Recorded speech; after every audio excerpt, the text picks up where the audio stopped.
नमस्कार सर्वांचं खूप मनापासून स्वागत। आज आपण चटपटीत अशी शेजवान चटणी बनवतोय आणि तुम्ही चटणी बघू शकता, खूप मस्त बनवून तयार होते। भाकरीसोबत, चपातीसोबत, कुठल्याही चायनीज रेसिपीमध्ये ही चटणी तुम्ही वापरू शकता। खूप चविष्ट होते। नक्की ट्राय करून बघा। तुम्हाला हा व्हिडिओ आवडला, ही रेसिपी आवडली तर प्लीज एक लाईक करा, शेअर करा आणि आपल्या चॅनलला सबस्क्राईब करायला सुद्धा विसरू नका। तर इथं बघा, आपण चटणी बनवण्यासाठी 31 ते 35 लाल मिरच्या घेतल्यात बघा आपल्या। त्या एका पातेल्यामध्ये आपल्याला काढून घ्यायच्यात। त्याचबरोबर 15 ते 20 इथं आपण बेडगे मिरची घेणार आहोत। याने रंग खूप छान येतो, तिखटपणा कमी असतो आणि ज्या आपण लाल मिरच्या घेतल्यात ना त्या थोड्याशा तिखट असतात।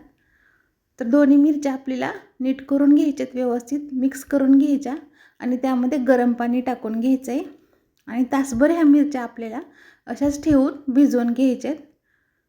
तर तासाभरानंतर बघू शकता तुम्ही, मिरची व्यवस्थित भिजली आपली। छान असं व्यवस्थित गरम पाणी टाकून घ्यायचं। हवं तर तुम्ही यातील बिया सुद्धा काढू शकता। आता ह्या मिरच्या ज्या आहेत ना आपल्याला मिक्सरमध्ये वाटून घ्यायच्यात। वाटताना त्यामध्ये त्याच मिरच्या आपण भिजवलेलं थोडंसं 2 चमचे पाणी टाकून घ्यायचं आणि याची आपल्याला पेस्ट करून घ्यायची आहे। एकदम पेस्ट बनवायची गरज नाही, थोडंसं मोठं राहिलं तरी सुद्धा चालतं। तर अशा प्रकारे बघा आपण पेस्ट बनवून घेतली आहे। रंग खूप छान आलाय, याच्यामध्ये आपण बेडगी मिरची वापरल्यामुळं रंग खूप छान येतो। आता कढईमध्ये 2 ते 3 मोठे चमचे तेल टाकून घ्यायचे आपल्याला। तेल थोडंसं जास्त लागतं।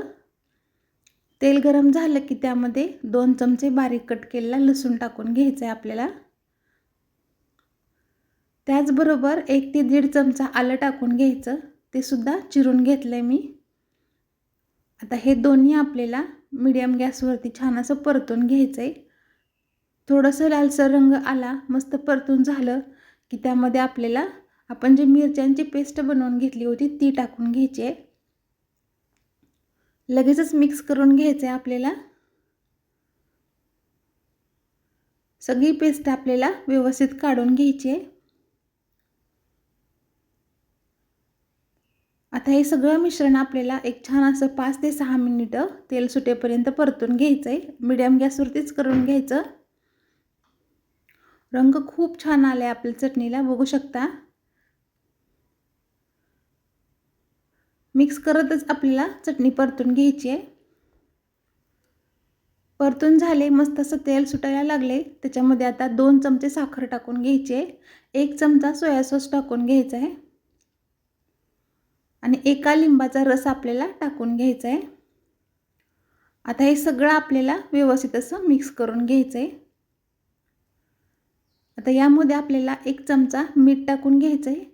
मीठ तुम्ही चवीनुसार टेस्ट करून कमी जास्त करू शकता। ते सुद्धा आपल्याला मिक्स करून घ्यायचं आहे। त्यानंतर अर्धा चमचा आपल्याला मिरपूड टाकून घ्यायची आहे। ही सुद्धा आपल्याला मिक्स करून घ्यायची आहे। गॅस आपला अगदी बारीक आहे, मसाले टाकतेवेळी आपल्याला गॅस बारीकच ठेवायचा आहे। 2 मिनिटं परतून घ्यायचं, नंतर ही चटणी आपल्याला थंड करून घ्यायची आहे। तर इथे आपली मस्त अशी चटपटीत शेजवान चटणी बनवून तयार आहे। चवीला खूप छान लागते, मुलांना ही चटणी खूप जास्त आवडते। तुम्ही सुद्धा ही रेसिपी नक्की ट्राय करून बघा। तुम्हाला व्हिडिओ आवडला असेल, ही रेसिपी आवडली असेल तर प्लीज एक लाईक करा, शेअर करा आणि चॅनलला सबस्क्राईब करायला सुद्धा विसरू नका। धन्यवाद।